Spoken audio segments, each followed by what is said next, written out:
Hello students, आज जो मैं कविता के बारे में डिस्कस करने जा रहा हूँ उसका शीर्षक है एग्रेशन। तो ये कविता लिखी हुई है मीना कंदसामी ने। तो आप लोगों की सुविधा के लिए ये कविता को मैंने हिंदी में और मेरे बंगला व्यूअर्स के लिए दोनों भाषा में ट्रांसलेट कर दिया है। फिर नीचे वर्ड मीनिंग भी दिया हुआ है, देख सकते हैं आप लोग। और चलिए शुरू करते हैं। इस कविता का विषय क्या है ये जानते हैं पहले।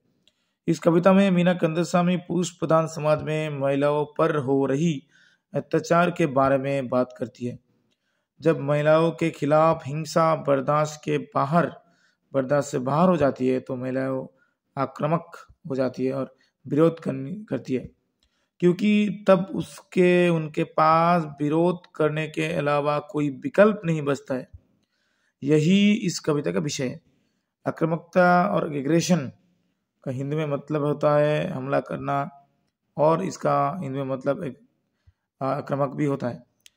और फिर देखिए अभी हम लोग इस कविता के बारे में कुछ डिस्कस करते हैं अगले स्लाइड में। ठीक है, अभी तो आप लोग समझ में आया कि कविता का विषय क्या है। तो अभी बायोग्राफी ऑफ मीना कंदसामी के बारे में थोड़ा देख लेते हैं, तो उसके जीवन के ऊपर विषय के ऊपर कुछ जान लेते हैं। तो देखिए, मीना कंदसामी का जन्म हुआ है 1984 चेन्नई तमिलनाडु इंडिया में। Education BA in English literature university of Madras, MA in creative writing university of London. Occupation है writer, poet, translator, activist. Literary works क्या है? पोइट्री कलेक्शन है touch, aggression, miss military. Novels the gypsy goddess, when I hit you, और portrait of the writer as a young wife. Essays क्या है? Essays non fiction है the women's review of books, the Hindu, outlook India. इसमें जो कविता aggression उसके बारे में हम लोग अभी पढ़ेंगे। तो एग्रेशन कविता नेक्स्ट स्लाइड में आप देख सकते हैं कुछ विषय। तो नेक्स्ट स्लाइड में देखिए, अभी दिखा रहा है एक पुरुष प्रधान समाज में एक पुरुष के द्वारा जो अत्याचार होता है महिला के ऊपर वो दिखाया जा रहा है। फिर अत्याचार जब बहुत एक लिमिट क्रॉस कर जाती है तो फिर देखिए महिला एग्रेसिव हो जाती है और विद्रोह करने लगता है, रिबूट करने लगती है पुरुष प्रधान समाज में पुरुषों के ऊपर अगेंस्ट। तो अभी देखते हैं हम लोग जो कवि है, जो कविता है उसके बारे में थोड़ा जान लेते हैं। तो देखिए, ये जो कविता एग्रेशन वो एक तो उसका थीम्स है femininity and female empowerment, social justice and activism, identity, culture and belonging, violence, trauma and survival. तो पोएटिक स्टाइल क्या है? Powerful evocative language, experimentation with form and structure, blend of Tamil and English influences, unflinching examination of difficult themes. Major themes क्या है? Resistance against patriarchal norms, challenge to social expectation of women, exploration of female desire and agency, contribution of violence, abuse and trauma. और poetic devices क्या है? Imagery and symbolism use किया गया, metaphor भी use किया गया है। फिर देखिए इस कविता के बारे में आते हैं।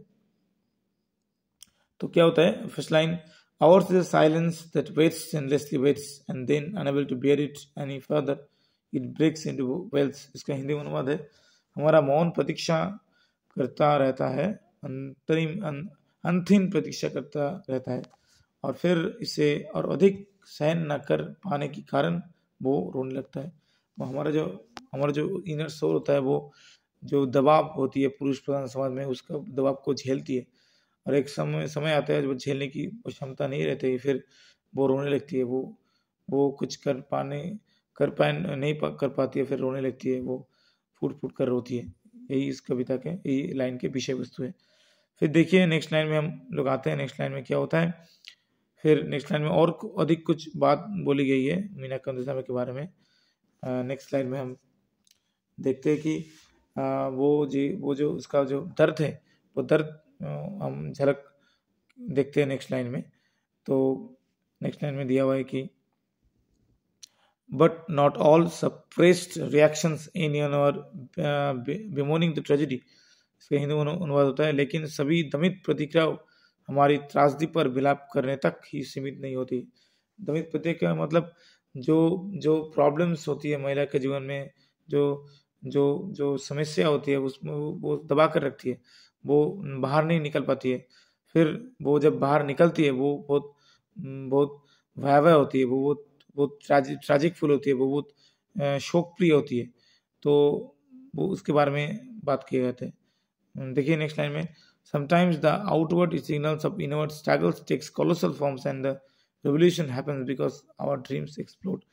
कभी कभी अंतरिम संघर्षों के बाहरी संकेत विशाल रूप ले लेती है और क्रांति इसलिए घटित होती है क्योंकि हमारे सपने फूट पड़ती है। मतलब कभी कभी जो भीतर की जो संघर्ष है वो इतना ज़्यादा होती है कि वो बाहर निकल के आती है और फिर क्या करती है, एक रेवोल्यूशन आती है, एक रिवोल्ट आती है। जो रिवोल्ट किस लिए आती है, क्योंकि महिलाओं में सोचने की क्षमता, विचार, वो सहन करने की क्षमता खत्म हो जाती है, ठीक है ना।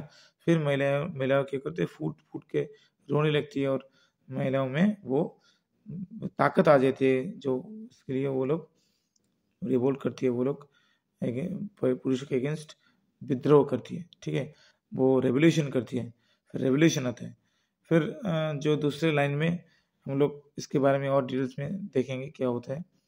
रेवोल्यूशन के बारे में बताया गया ये और ज़्यादा डिटेल्स में बोला गया है नेक्स्ट लाइन में। और नीचे देखते हैं आप लोग, वर्ड मीनिंग भी दिया हुआ है, वो आप देख सकते हैं वर्ड मीनिंग, ठीक है ना। देखते हैं नेक्स्ट लाइन में क्या होता है। Most of the time aggression is the best kind of trouble shooting. सर्वाधिक समय आक्रामकता समस्या निवारण का सर्वोत्तम तरीका है। जो प्रॉब्लम्स होती है, जो दबा के रखनी होती है, वो प्रॉब्लम दबाते दबाते ऐसा समय आता है कि रिवोल्ट और एग्रेसिव हो जाना ही बेहतर समझा जाता है।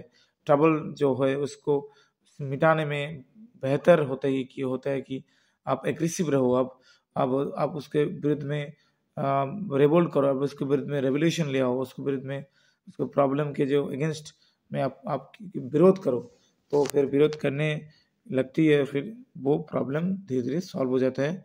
और यही इस कविता के विषय वस्तु है।